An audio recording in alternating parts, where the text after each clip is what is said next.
আল্লাহ পাক রব্বুল আলামিন কিয়ামতের মাঠে সর্বপ্রথম সালাতের হিসাব নেবেন। আউয়ালু মা ইউহাসাবু বিহিল আবদু ইয়াওমাল কিয়ামাতিস সালাত। সর্বপ্রথম সালাতের হিসাব নেওয়া হবে। সম্মানিত উপস্থিতি, আপনি 4 লক্ষ টাকা খরচ করে হজ করে আসছেন।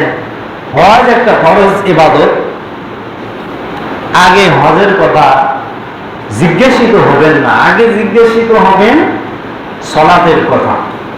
সম্মানিত উপস্থিতি, এজন্য দুনিয়াতে যত ব্যস্ততায় থাক, আগে সালাত। তাই আল্লাহ বলেন ওয়া আকিমুস সালাতা ওয়া আকিমুস সালাতা ওয়া লা তাকুনু মিনাল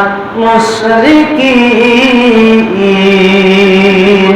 আল্লাহ বলেন তোমরা সালাত কায়েম করো, তোমরা সালাত প্রতিষ্ঠা করো, তোমরা সালাতকে কম্পালসারি করো। ওয়ালা তাকুনু মিনাল মুশরিকিন। সালাত ছেড়ে দিয়া মুশরিকদের দলে শামিল হয় না। সালাত ছেড়ে দিয়া, নামাজ ছেড়ে দিয়া মুশরিকদের অন্তর্ভুক্ত হয় না। আল্লাহ বলেন সালাত কায়েম করো, সালাত ছেড়ে দিয়া তোমরা মুশরিকদের দলে শামিল হয় না। আল্লাহর নবী মহানবী সাল্লাল্লাহু আলাইহি ওয়াসাল্লাম বলেছেন বাইনাল আবদি ওয়া বাইনাল কুফরি তারকুস সালাত। বান্দার কাফেরের মধ্যে পার্থক্য হলো সালাত। যারা সালাত আদায় করে তারা আল্লাহর খাঁটি বান্দা, যারা সালাত আদায় করে না তারা আল্লাহর খাঁটি বান্দা না। যারা সালাত আদায় করে না, যারা সালাত পড়ে না, যারা সালাত নিয়মিতভাবে পড়ে না তারা কাফের, তারা কাফের, এতে কোনো সন্দেহ নাই।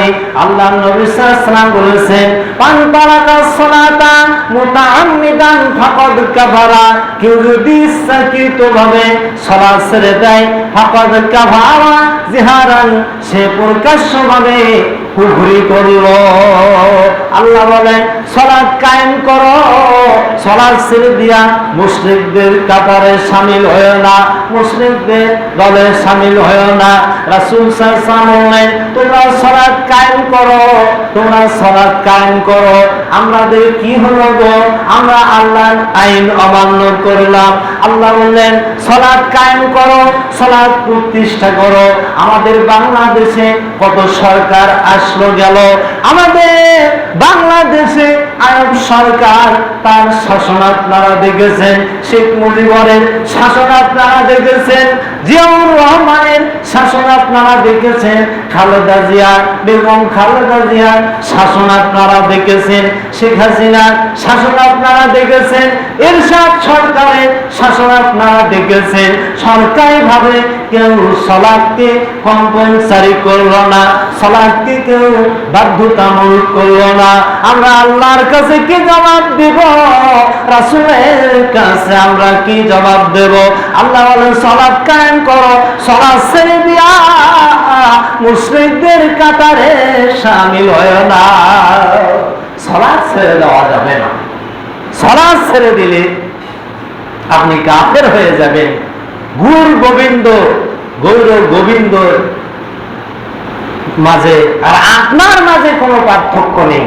সম্মানিত উপস্থিতি, ইমামে আযম আবু হানিফা রাহিমাহুল্লাহ তিনি বলেছেন যারা বেনামাজি, এই যে বেনামাজি পুরুষ হোক আর মহিলা হোক, বেনামাজি যদি মারা যায় লা তুগাসসিলহু ওয়া লা তুকাফফিনহু, বেনামাজি মারা গেলে বেনামাজিকে গোসল দিও না, ওয়া লা তুকাফফিনহু, বেনামাজিকে কাফনের কাপড়ও পরায়ও না। অন্য একজন ইমাম বলেছেন বেনামাজি মারা গেলে বেনামাজিকে মুসলিমদের কবরস্থানেও দাফন করো না। সম্মানিত উপস্থিতি, এখন বেনামাজি যদি মারা যায়, আমি আব্দুল মাজেদ সালাফি, আমি যদি জানাজার নামাজটা না পড়াই আমারও তো ঈমান গতি থাকবে না।